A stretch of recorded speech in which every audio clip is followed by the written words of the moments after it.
guess. Hello, everyone. Um, I'm Justine, and thank you for coming to our webinar about short-term rental versus long-term rental. Which one is for you? I think it's a pretty interesting topic. We have a lot of my clients signed up for this. Let's go for it. First of all, let's have my esteemed guest to do some self-introduction. Who wants to go first? Lady first, Indy? Sure thing. My name is Indy Thompson, and I am an accidental real estate investor. I like that. My husband and I started doing it almost 10 years now, and we started with one single family and expanded our portfolio. Now we have 6. Half of them are long-term rentals and the other half are short-term rentals. So I have kind of experience for both. So that's did you design this way or it just happened? It just happened. We had selfish wants when we purchased our short-term rentals. Because you like those places, right? That's why. Right. Like, you know what? Who can't say no to the beach, right? So that's because where we in ended Florida. up.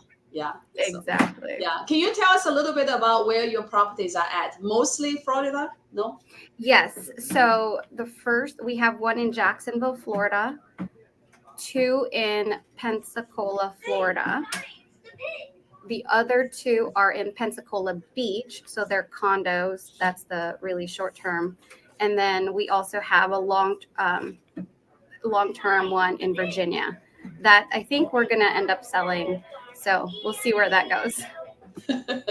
Yeah, I think I picked Indy, or I invited her to join us, is Indy's really, 10 properties, guys. That's very impressive. And I think the way she used the accident is her husband is active military, right? So when you guys, moved to Virginia, you bought something there. You like everywhere you go, you just become a real estate, like you bought properties there. So I love that word accident. It's not accident though. Okay. I also invited Tim. I'm very impressed by Tim's ROI, right? The first time I did his tax, I said that is the highest return on investment on any short-term rental or any real estate I've ever seen in my 30 years of doing taxes. So Tim. All right. Yeah, that's a great introduction. So my name's Tim Hayes. I'm based in Philadelphia, and my wife and I own a property here that we live in full time. We also have a short-term rental that we have in the Poconos, which is the Appalachian Mountains of Pennsylvania. One of the key focus areas of why we chose the Poconos was that we wanted a year-round rental, and we wanted something that we could use. So I grew up outside of Philadelphia, went to the Poconos. So I said, let's invest in real estate, but let's leverage something. So given how profitable that's been, we've been able to buy another property that we actually use as a second home. So we have 2 homes that we use, and based on the income from the rental property. Thank you, Tim. You're very modest. And both, and I want all the audience to know, both of you all have also professional jobs besides being real estate investors. And I think both of you, like your husband and Tim's wife, the 4 of you all hold nice W-2 jobs too. So I think a lot of my clients will echo with that. And I don't think I need to introduce myself. Most of you know who I am. I am running this company.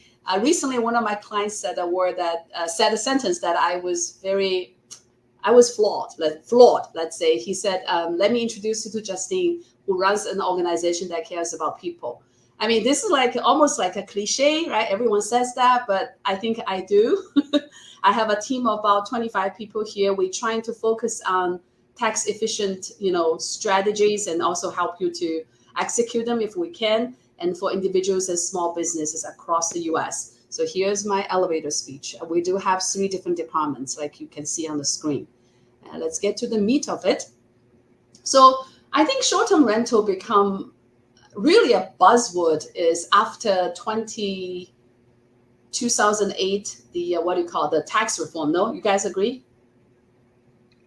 Yeah, I think so. I mean, I got in a little bit later, but Yeah. Indy was in high school at that time. Just kidding. No, actually, no. The reform is 2018, not 2008. Look at me, 2018 reform. Yeah, and the main reason short-term rental, I think, becomes such a buzzword. There are two reasons I think you guys can chime in. One is the tax reform, because people can use the bonus depreciation to, generate some losses to offset W-2. And also Airbnb just becomes such a thing, right? And it is a cool idea. I believe we all use the Airbnb. Do you guys use Airbnb when you travel? Yeah, we do. Absolutely. One other thing that I think kind of bumped up the whole short-term rental thing is social media and how owners leverage social media on getting their properties out there, but also they have these influencers that kind of bring up, like, the fire idea and like being a real estate investor. But maybe that's just the millennial in me.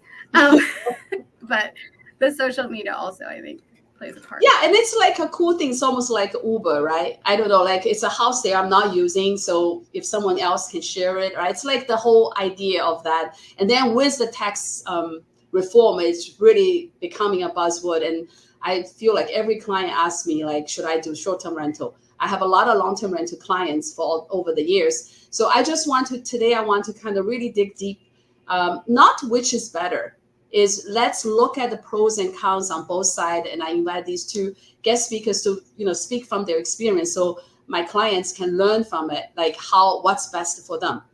And first of all, I'm going to talk about a couple of boring stuff, tax stuff. So short-term rentals, I guess the definition is really, you have to either, like, average stay of your guests has to be less than 7 days. And if it's less than 30 days, you have to provide a lot of service, like picking them up from the airport, cooking for them. So most people stay with the 7 day.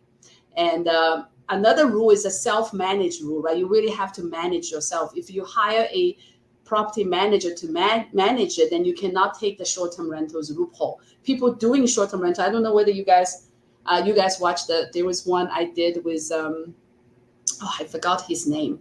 Nikki's husband, Andy.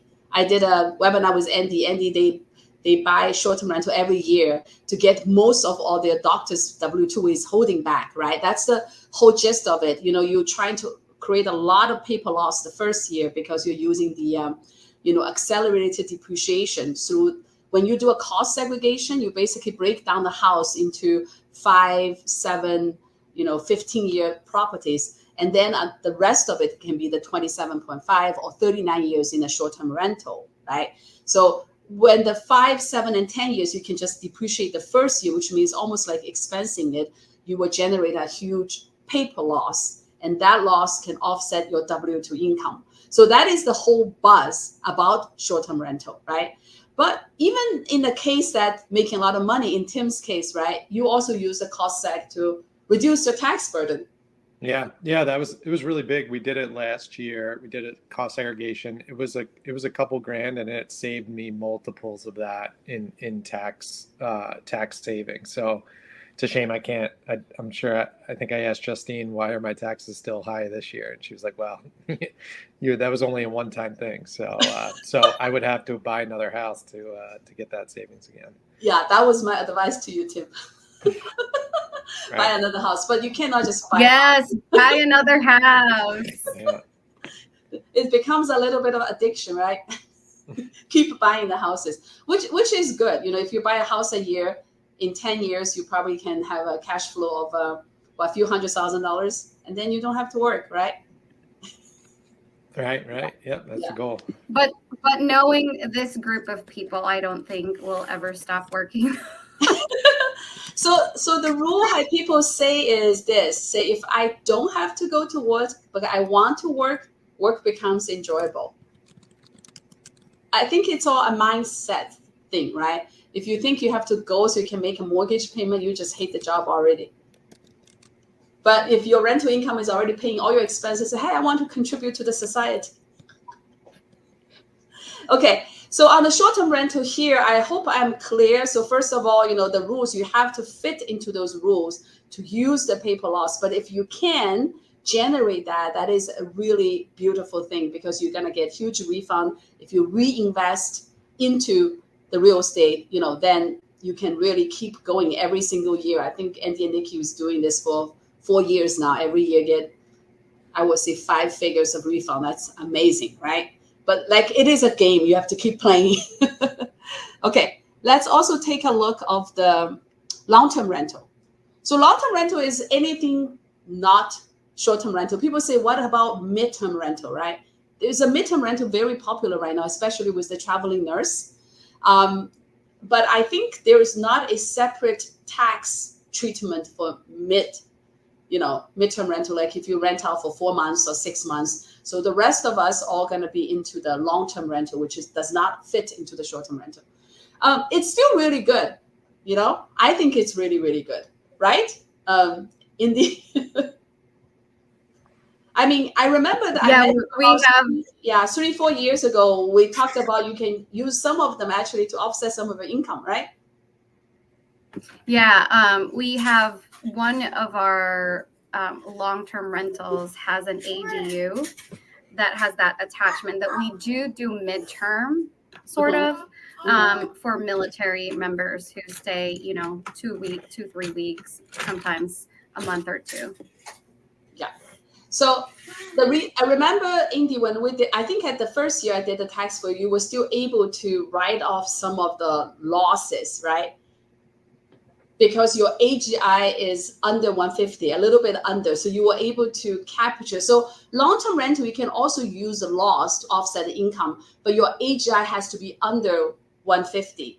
If it's under 100,000, you can take up to $25,000 of the losses. But when your income AGI is between 100 and 150, then it eats away, phase out. By the time you hit 150, there's no more losses to take, right? And but again, you still have, like, now Indy cry, like, now I cannot because you guys made more money. So it's good news, right? I actually had a call with a client yesterday. He's making over 180. He's so sad that he can no longer use the losses to offset his income. So my suggestion to him is, first, maximize your 401k, your HSA. You might still have a little bit of, make your taxable income come down, right? But no matter what we do, at a certain point, we make more money than that threshold. But doesn't mean it's the end of the world, right? Those passive losses will be there. Yeah. And in a way, Tim, if you do the next property long-term, you can generate some of the losses to offset your short-term gain, right? That's another tax strategy. Yeah. Doesn't always have to be short-term, because you said it's too much work, right? Yeah. I mean, I think one of the things, and we'll probably get into, is one of the things that we always think about, and we'd love to get another house. We've been looking for over a year, but we can't make the financials work. If you think in your head, if you just put your money in the stock market, you should be able to get, I've heard, 3 to 4% return. So unless you're getting a multiple of that, like, you'd have to really decide, is it worth the headache of managing your investment through a rental rather than just putting it in the stock market and letting it grow. So that's how we always think about. Tim, I'm going to challenge you right here. Yeah. So how about if you can find a long-term rental that's generating 6 to 7% of cap rate? Yeah, I mean, I think you don't have to manage it. Yeah, we haven't really considered long-term rental, only because my wife has some flashbacks to her childhood and her dad spending all their time managing long-term rentals. But I think that's a great point. Obviously, you want to balance what's the amount of effort you're gonna put in for that income that you're going to generate. You're right. Maybe the one way to to alleviate your wife's worry is to buy a long-term rental not around you. So you definitely need a PM. Yeah. And then she's she's gonna just see the money coming in. Right. Yeah. I think it's good, because if you have 6 to 7% cap rate and you don't have to manage it, it's better than the stock market, because you don't have to pay the rent or pay the tax on the rent, the net rental income, right? Right. I mean, stocks, if you put it into the retirement, you don't have to pay it now, but you still have to pay it when you retire. Yeah, good point. Yeah. Okay, I'm just challenging you. Yeah.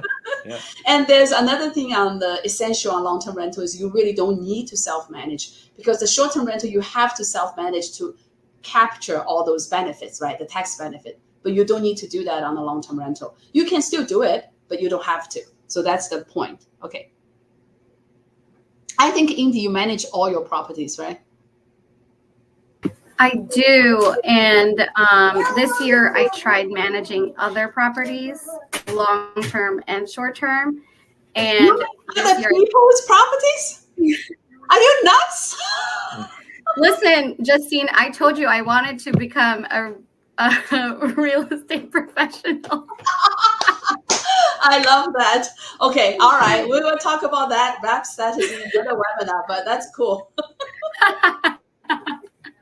Okay, I know you have like unlimited energy in the end. You have 2 little kids too.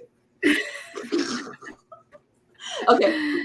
But to your point, though, I think short term is definitely not as passive as people think it is, especially if you want to take advantage of those tax incentives.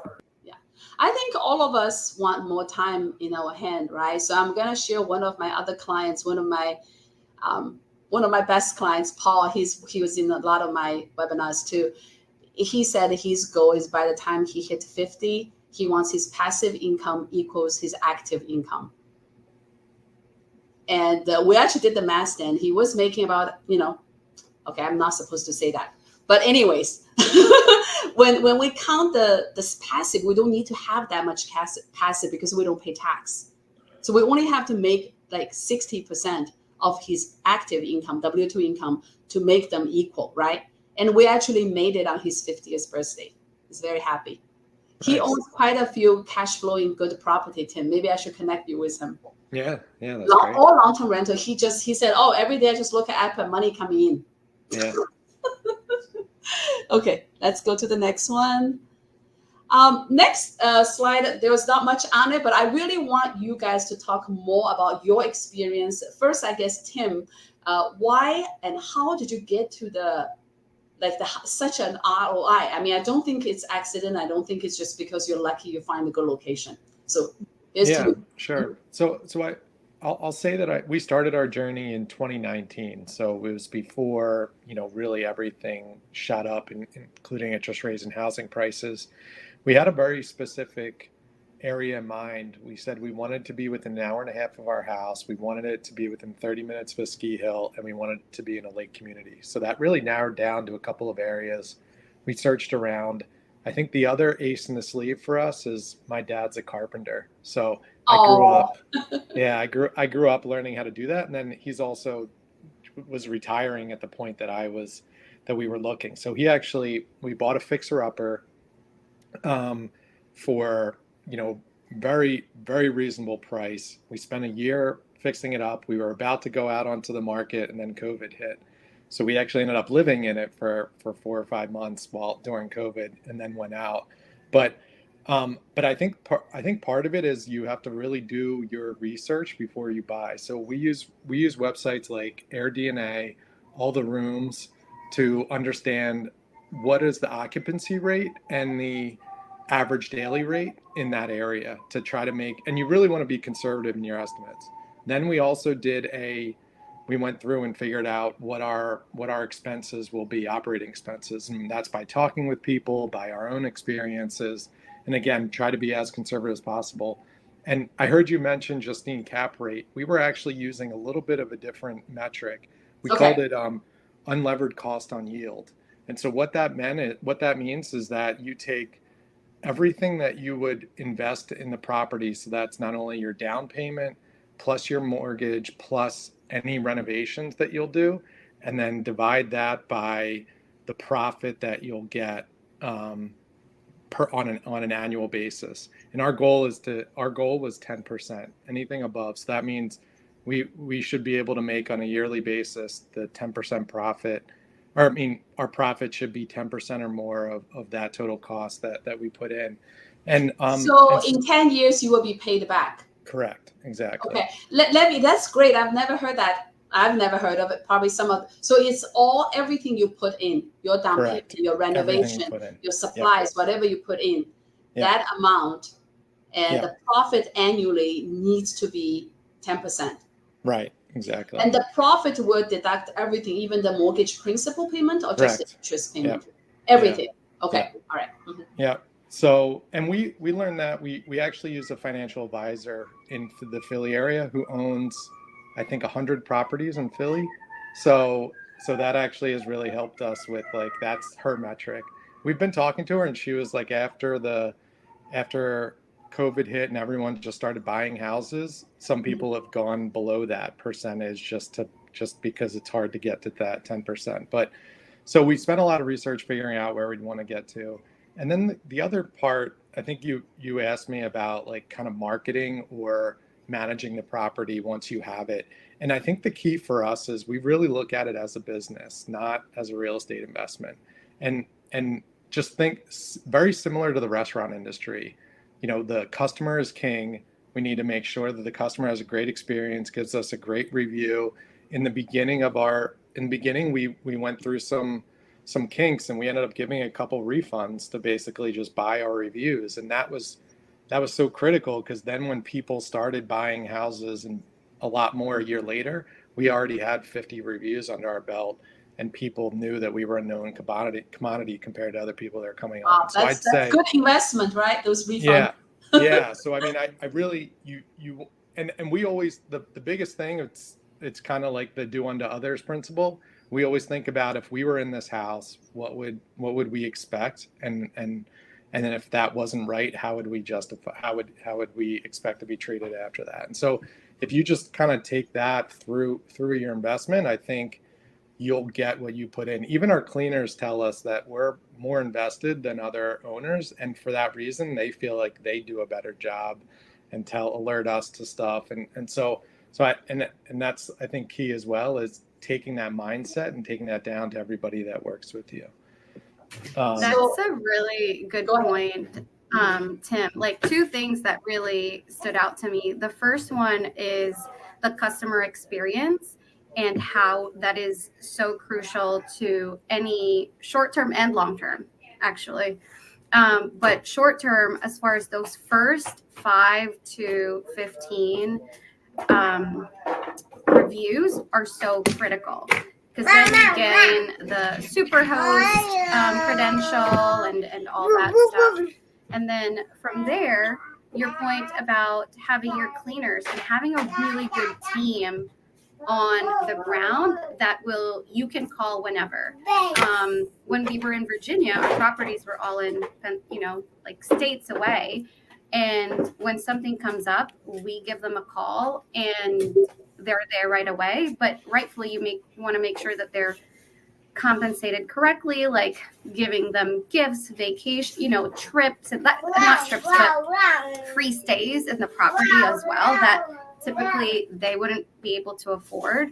But little perks like that really get them invested as if it was their own also. So basically, you gotta manage this as a business, Yeah. not just yeah. So if you're doing a short-term rental, really you're managing a business. So going back to, it is actually active. Yeah. Yeah. Very active. But the mindset is really good, because when you have happy clients, then you have everything else, right?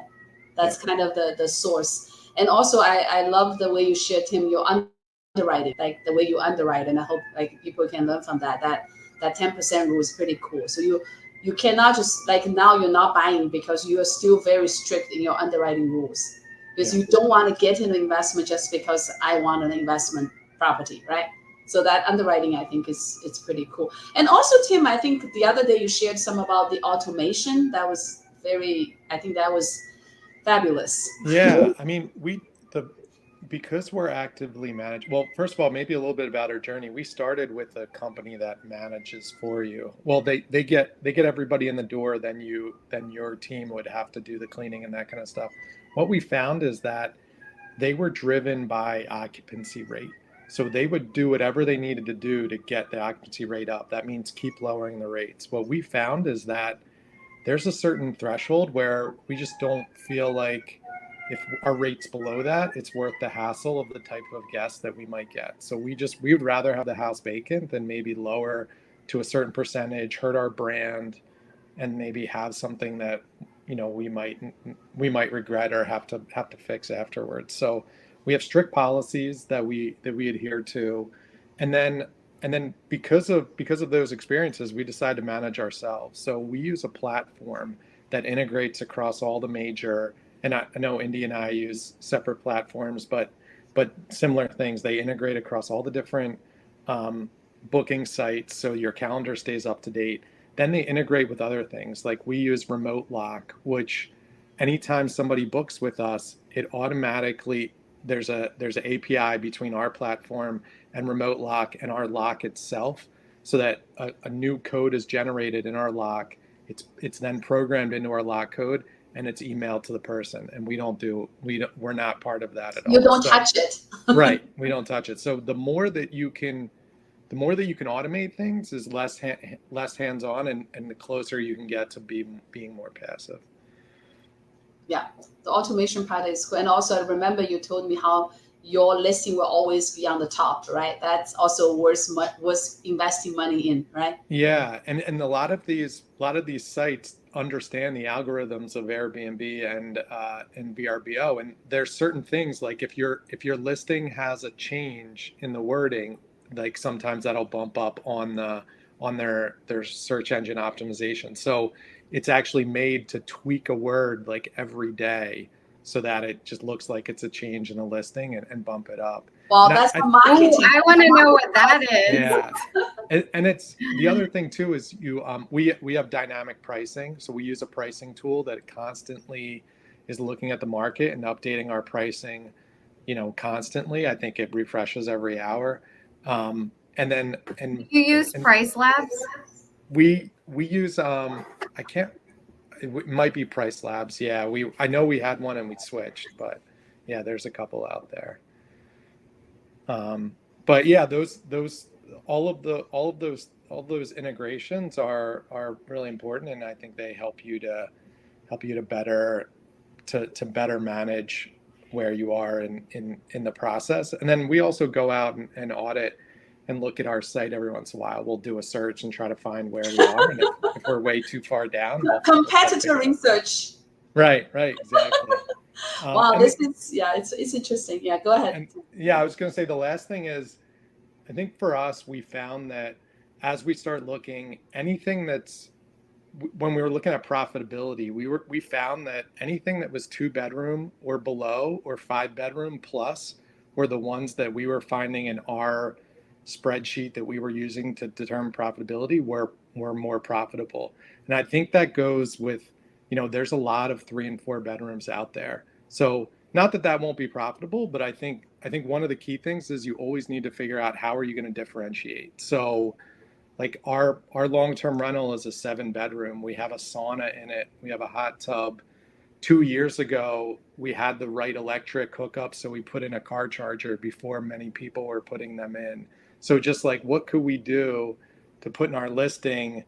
And also, we listened to customer feedback. We had a couple of times where someone was like, do you have a car charger? So we knew it was enough that if we put it, we could pay for it.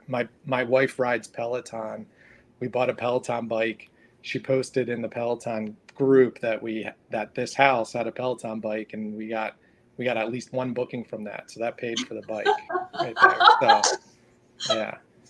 Yeah. Okay. So marketing is really a huge thing, right? Marketing. Right.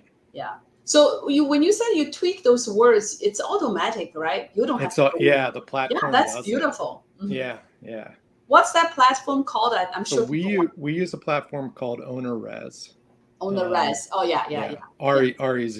Yeah. Yeah, it's pretty popular. So I guess what I heard is Tim really does not hire one property manager to do this because he is the best property manager, but he uses all the platform to do this. Not like he just goes there and clean the toilet. You know what I mean, right? Right. You manage all these different aspects of the business instead of just throw it to one person. Maybe that person, I've heard terrible stories about that one person can screw you up, right? So you don't let that happen to you. Yeah, there isn't a single source of failure. So we can at least, and we have backups. We have a cleaner, and we have somebody that then goes and just looks at the house right before somebody checks in and makes sure nothing's wrong. Yeah. So I mean, that's a lot of business acumen. So I'm gonna say this, right? So did you realize the 10%, or you actually realized 20%? With your formula? Yeah, our first year we were at 50%. 50%, guys, hear Yeah, that? yeah. So he underwrote it at 10% and it was 50%. And just say one thing, even with cost seg, Tim still had to pay tax on that short-term rental. There's nothing we could do. Yeah. That's how much profit he made. Good job, Tim. Thank you. Okay, Thank you. okay, let's come to Indy. Indy, I can't wait to stay at your property. yeah, the website is on the screen, guys. If you want to check these super hosts. Yeah. And Indy, I think I would like you to talk a little bit more about your experience with the long-term rental and the short-term rental, and what are the differences that, from your perspective. Mhm. As far as long-term and short-term rental, long-term rental is probably the easiest, I would say. When you're talking about passive, long-term rental is as passive as you can get when it comes to real estate investing, especially if you have a property manager. Mm-hmm. But even if you don't have a property manager, you can still consider it as a long-term, as passive. Okay. The first week or two is really the only time that you're kind of like, waiting to hear back from your renters and getting them settled. But as far as I'm concerned, that first of the month, that is consistent income and that you don't have to think So about. I have a question for you. So short-term rental costs much more time, but in your own case, is your short-term rental more profitable than your long-term rental? You have 5 and a 5, I remember. I should probably know what the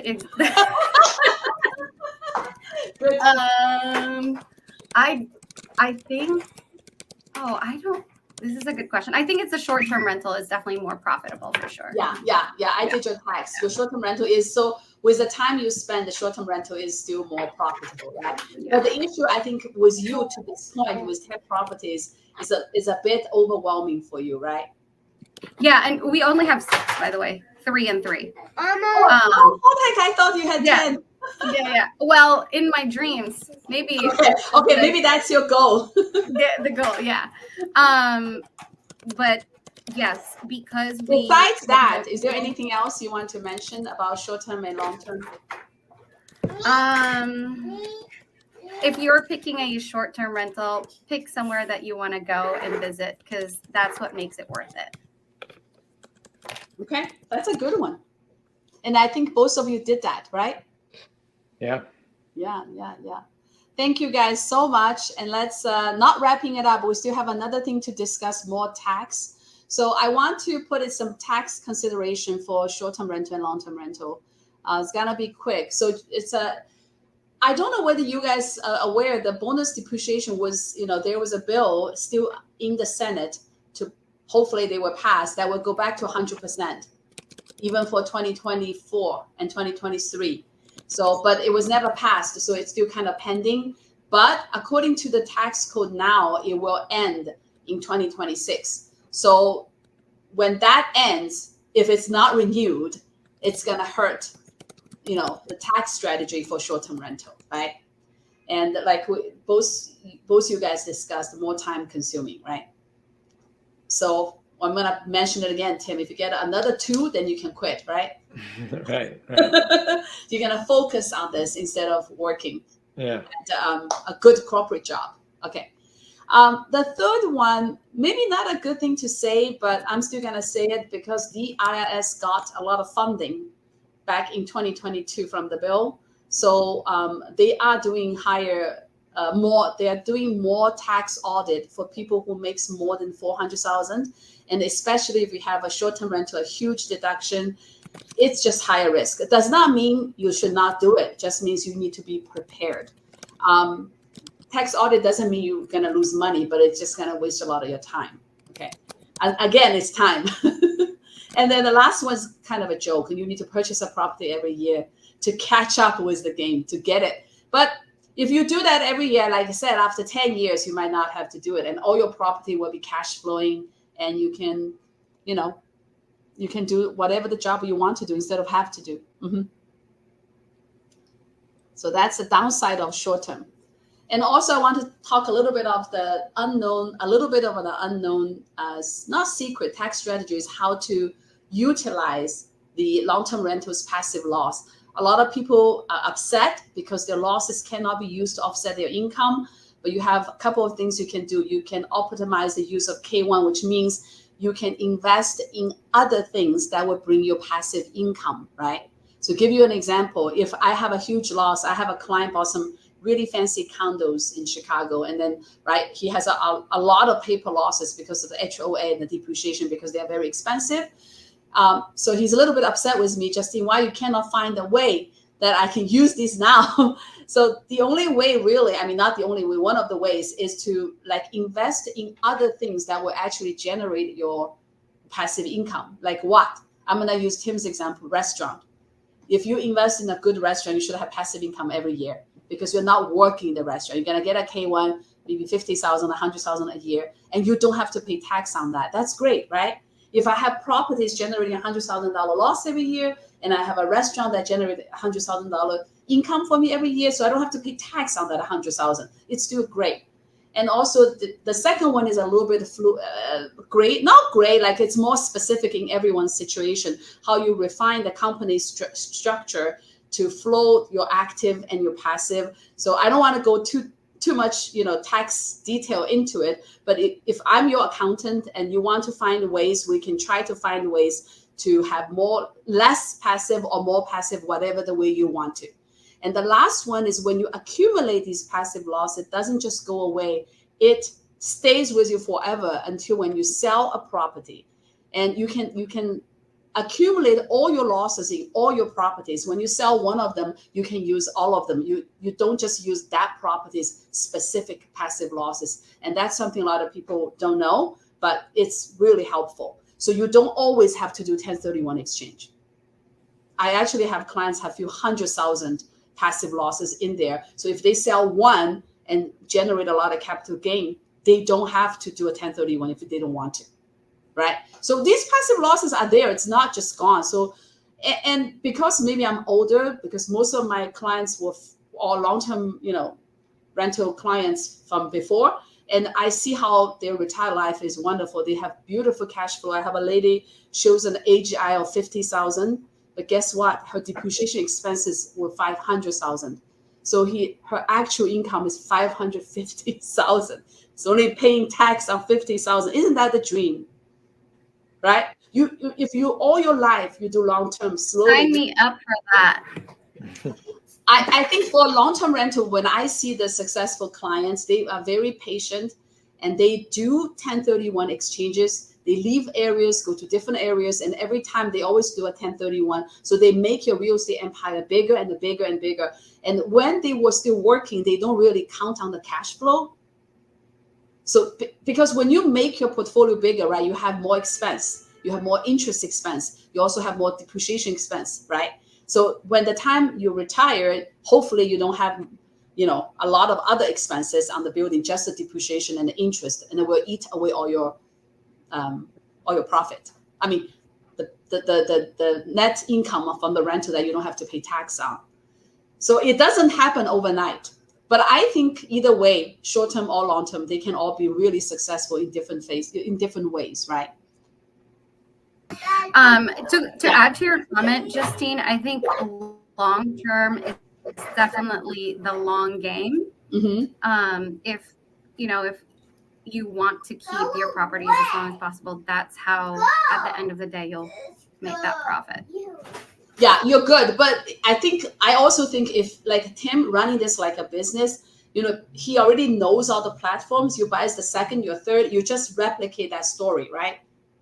And it can also be really good. And he doesn't have to have 10.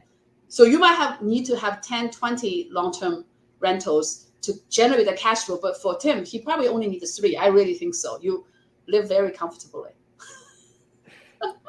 But the problem is, Tim, you still might have to pay tax. That's the only problem.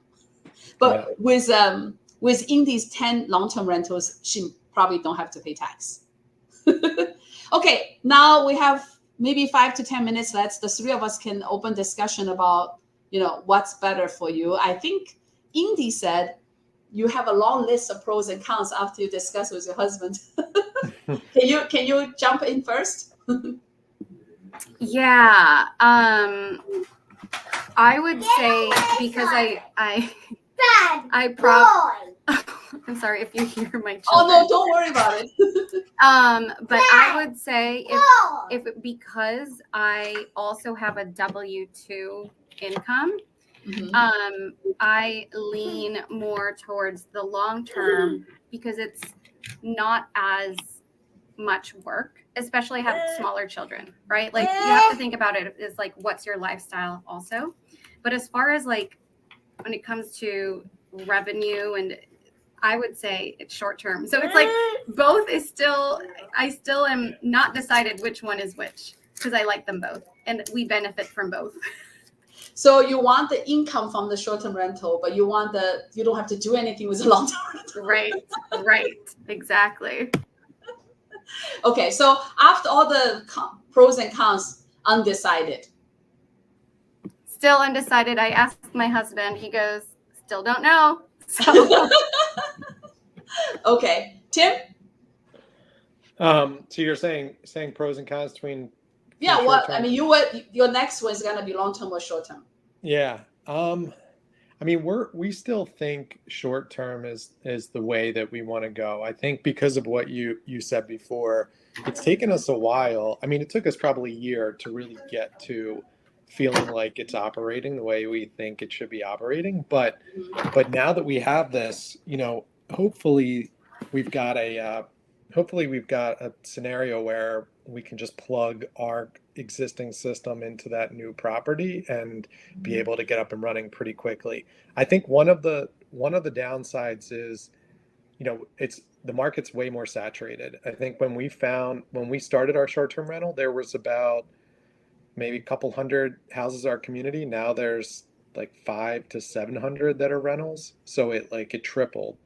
And I mean, I think thinking about how can you stand out and how can you hit the number that you're thinking about is really important. And if you're, and that's just going to be a little more work than I think a long-term rental, which I think is probably a little bit more of a sure thing in terms of getting that rental income.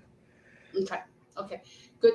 So Tim, have you thought about investing in other countries? Because I have clients who's doing actually short-term rental, like in Mexico. Yeah. Yeah, I mean, it's really intriguing. We haven't really. I think the furthest we've thought about is we went and explored another mountain area in New York. But the concern that we have with moving to a different area is that you then have to rebuild your network, like our cleaners, our person, right. Like all of that stuff. We've really spent some time like kind of creating the right mix of our support group, and we'd have to redo that. I can imagine that's even tougher in another country where I would probably not be able to speak the language and that type of thing. But that's fair. That's fair enough. Yeah. I see your point. So I list a couple of things from my experience from talking to my clients. We have a lot of real estate investors. And we also have people who did a couple of years and never wanted to do it again in their life. They say they don't want to touch real estate. It's almost like your wife, Tim. Yeah. Like they have nightmares, they have bad tenants. I mean, things do happen, right? It's not like you just put money in the S&P and it just grows for you, right? It's different. So I come up with those 4 questions for all of you to think. So the first one is, do you really love real estate? I think there are people, I think Indy loves real estate. I'm not saying Tim doesn't, but Tim more like it's a business, right? It could be a different business, but it's not like just the real estate itself. No, Tim, maybe I'm wrong. No, I mean, I do like it, but I think that's probably right. I think about it from a business more standpoint. like from a business perspective, like you said, running it. And I think Indy has that thing with, I can feel it, that you love real estate, right?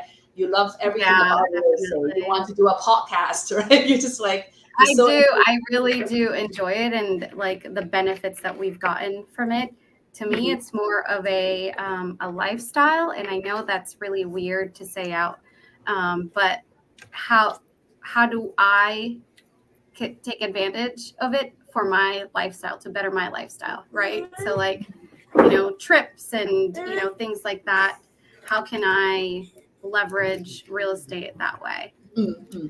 Yeah, and I feel like if you really love real estate, short-term rental is not going to be too bad for you. But if you don't really love real estate, short-term rental is not for the faint-hearted. It's a lot of work. You guys already heard how Tim, managed his empire. It's a lot of, I mean, he got it down, but it's not easy. And he has many years of management business skills, right? I mean, Yeah, I mean, otherwise your company wouldn't hire you. Yeah. Right. Yeah, you have a lot of these skills. Not all of us have that. The second one is, do you love your own profession? That's a mean question. But I mean, I have two very different answers. There are people, in my book who will say, I want to work until I die on my desk, right? Because that's how much I love what I do. There are people like, I want to leave my job as soon as I can. So that's no judgment here. So, if you don't really like what you do, maybe real estate is something you can look into, right? That can be your own boss and don't have to listen to anyone. But if you love what you do, maybe passive investment long-term is better for you. And also, what is your end goal in real estate, right? Most people say financial freedom, no? But everyone can say their financial freedom is a little bit different. There are people say, I don't know. I have people tell me they need $1 million cash flow a year to be financially freedom, right? There are people who say 100,000 is good for me. No judgment here again. So it's really about what's your end goal and how you get there. And like my other client said, my passive income equals active income. He's still working and he's happy with all these other income, right? So he's happy now. This is his end goal, right? Everyone's different. And also, what's your life stage? We just see that Indy has 2 little kids, and I think you should do less. That's my piece of advice. I know, and I know I emailed you about this. I was like, hey, there's a 29 door portfolio I want to buy, and I'm like, I know, yeah, and you also want to buy something in the Philippines. I remember she went a vacation in the Philippines, and she said, "I want to buy something there, Justine." We actually have one there now, so yeah, it's good. But to answer your question, though, I love my job, and that's why it's hard to quit my W-2. I really enjoy what I do, and ironically, I'm a customer experience manager for a business consulting firm, so it's kind of goes hand in hand with short-term rentals and real estate and like being a landlord, I would say. So, yeah. Gotcha. So I guess we don't have an answer. I'm running out of time, guys. I'm sorry. Talk too much. So there's no summary. What's the summary? You guys want to each say a sentence, the summary? I guess I'll start. I mean, I think it's been a great experience for us being a short-term rental owner. And I think it's allowed us to kind of see a return in the investment that we make. And also we just really thrive on the comments we get back of like, we just loved your home. We had a great experience. Like, you're really helping people to make experiences. So I think kind of thinking about that from the business. One other plug I'll just give is, Indy, I don't know if you've done this, but I have heard that and I don't know much about it, but I've heard there's a platform that if you're a short-term real estate owner, you can go on this platform and trade your place for another place around the world. So like you could actually try to get vacation. It's like just trading rather than paying. I will send you the link. I do have it. I am signed up for it, but I can't remember the top of my head. But a friend of mine had shared it. It was great. Again, it's just like the lifestyle, right? Like, to me, that's what real estate has like taken our family. It's like we can go on trips that we want to, we have a pretty good life. Like, we're not struggling. And so anytime someone asks me, oh, what should I get, long-term, short-term, it's really based on what your family wants to do and your end goal. Gotcha. So my solution is there's no answer to that question. It's a better one. Okay, I think we have about 10 minutes for Q&A. Just a little, it's my information there if you guys have questions. And we do have a real estate arm, and we focus on the Chicago real estate, which has, Tim, a cap rate between 6 to 7%. The Midwest does have that kind of a cap rate. So, and if anyone has any question, can contact Sushil. He's our real estate investment advisor. And here's pop-up. If you want to schedule time with Sushil, how about let's do our Q&A? Yeah, Christy. Yeah, just give me a second. I'm gonna bump up the questions. Okay, sorry, I'm not doing good at quality, not time control, not quality control. I think I see Tim and Indy's already answering. Yeah, some of them, yeah, but I'm just gonna display like some good questions that were not answered yet. So okay. It's this one.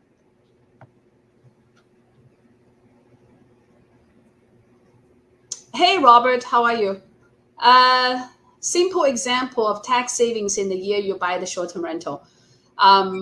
It's actually pretty straight, Robert. So if you buy a short-term rental, if you can accelerate the depreciation, you can create paper loss that will be able to offset your W-2 income, because it will be considered as an active business, not a passive loss. And if you have other questions, you can schedule a planning session with me. I know we owe you one this year. Next one.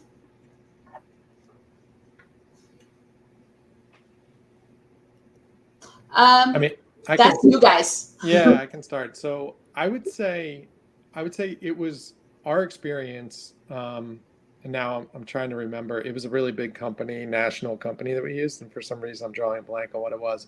I would say it was helpful for us to get out the gate because they had a professional photographer. They put our listing together. Like it was helpful to use them. I think once we were there for a little bit, we learned that whole, they're maximizing occupancy. They weren't really checking guests. They were just putting anybody in there. And so that's when we found they weren't running it the way that we would have run it. And then I think we took over from there. So I think it was helpful to get us out of the gate, but then I think we've found a lot more success once we've run it ourselves. Indy, do you want to add to that question? Okay, Indy is out on that one. I can't hear you, Indy. So cost seg works for long-term rental too. So that cost seg is a report. It basically kind of, like I said, right, make your properties into different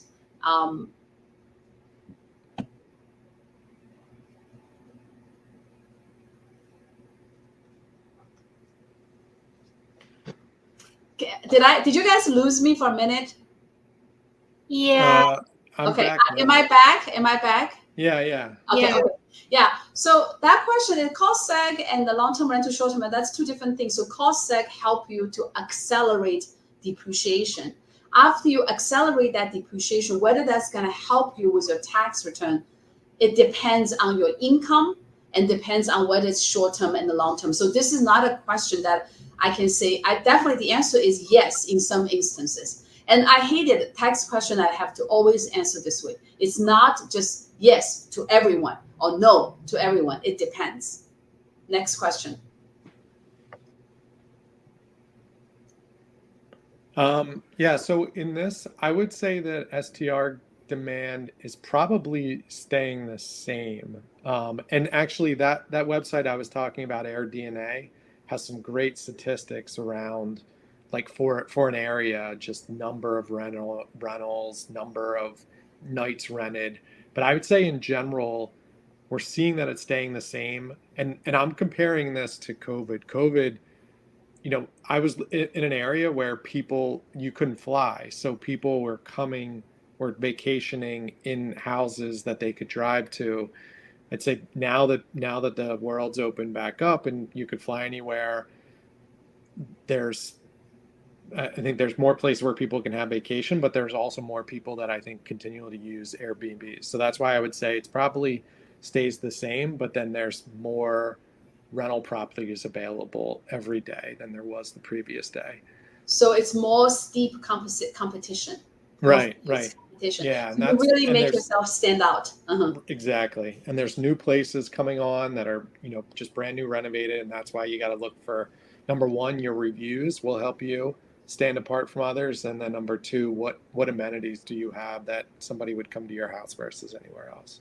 Yeah. I think Tim mentioned yours have more than 4-bedroom or 5-bedroom?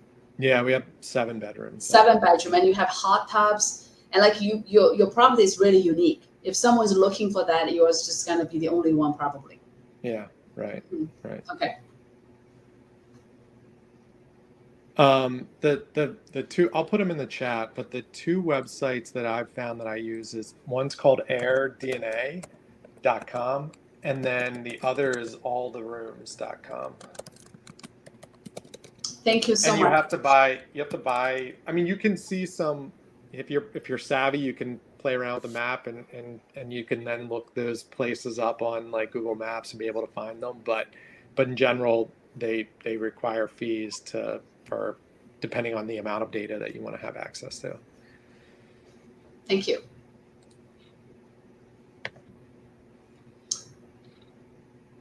Oh, the link, but Indy is gone. We can share that link with you all when we send you the recording. And Christy, make sure you get that link from Indy. Yeah. Okay. Any other questions? If not, I think we can wrap it up. Thank you. I mean, Indy is gone. Thank you, Tim. Yeah. I want to thank Indy too. You guys shared a lot of great business, input, like experiences, tips, advice for our clients to be better real estate investors. Yeah. Okay. I don't know. Is Christy also stuck with the video? Is that the last questions, Christy? Yeah. Okay. All right. Very good. So you all will get a recording, and we do have 4 webinar recordings before this. If you want any, Christy can send to you guys. I don't think it's anywhere outside. So you can just go to our website or our website. Okay. Our YouTube. Yeah. Okay. We're all there. Okay. All right. Thank you, everyone. I'm glad that we're wrapping it up within time. And thank you again, Tim. Really, really appreciate it.